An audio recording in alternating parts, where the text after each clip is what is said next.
안녕하십니까. 이번 시간에는 가로택 정비 사업이나 소규모 재건축 사업 등에 있어서 무등록 정비 피해업체에 대한 형사처벌 규정이 신설되었다는 이야기를 드리고자 합니다.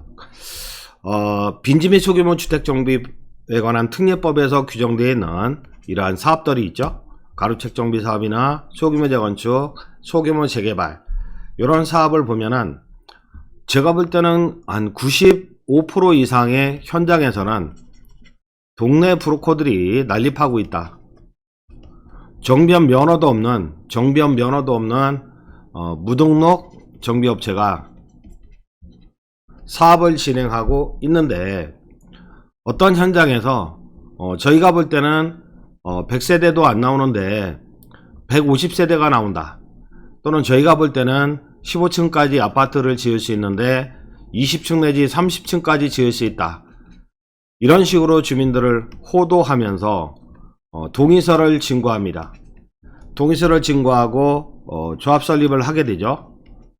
그리고 시공사 대여금을 받아서 자기 용역비를 챙겨서 빠져나가는 그러한 현장들이 많이 생기고 있는데, 그렇게 된다면 이 조합원들은 나중에 사업성이 별로 없는 현장이구나, 이런 사실을 깨닫게 됩니다. 그리고 대여금으로 인해서 빚더미에 앉게 되는 거죠. 이런 현장들이 많이 발생하고 있어서 작년에도 제가 개정되어야 되는 사안 중에서 이런 무등록 중개업체를 처벌하는 규정을 신설해야 된다 하고 주장한 바가 있습니다. 유튜브 영상을 통해서.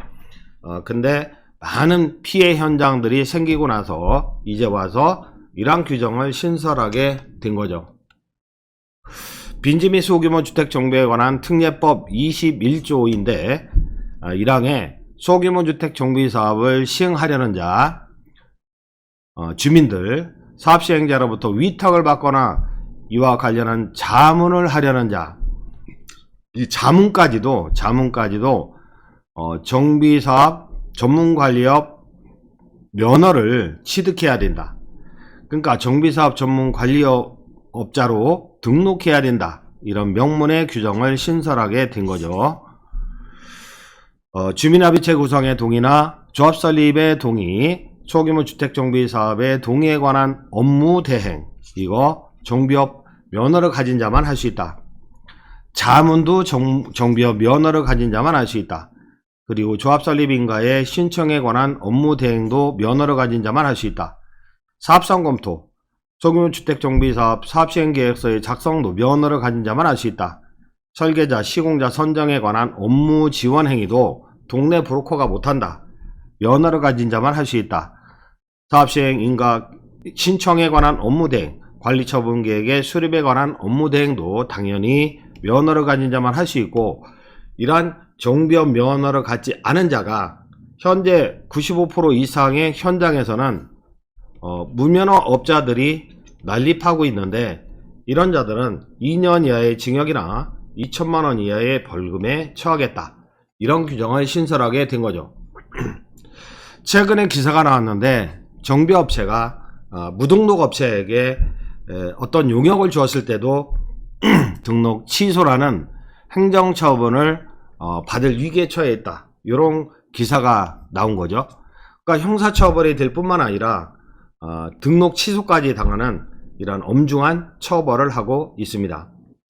더군다나 어떤 정비 사업을 할 때는 사업비가 필요하지 않습니까? 사업비 조달하기 위해서 주택도시보증공사의 보증서가 필요합니다. 그래서 주택도시보증공사에서는 어떤 공문이 최근에 내려왔냐면, 면허 없는 자로부터 자문을 얻거나 조언을 얻어서 조합 업무를 진행한 조합은 자금 집행 여부에 대해서도 좀 결정을 해보겠다, 심사를 해보겠다 이거죠. 이렇게 정부에서나 또는 허그까지도 무면허 업자가 난립하고 있는 그러한 현장에 대해서는 어떤 제재 조치를 취하겠다, 이런 뜻을 펼치고 있는 거죠.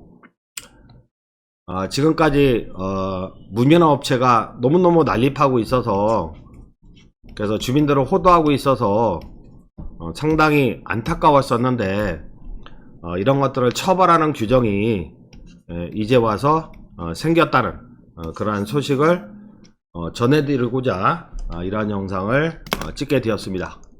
감사합니다.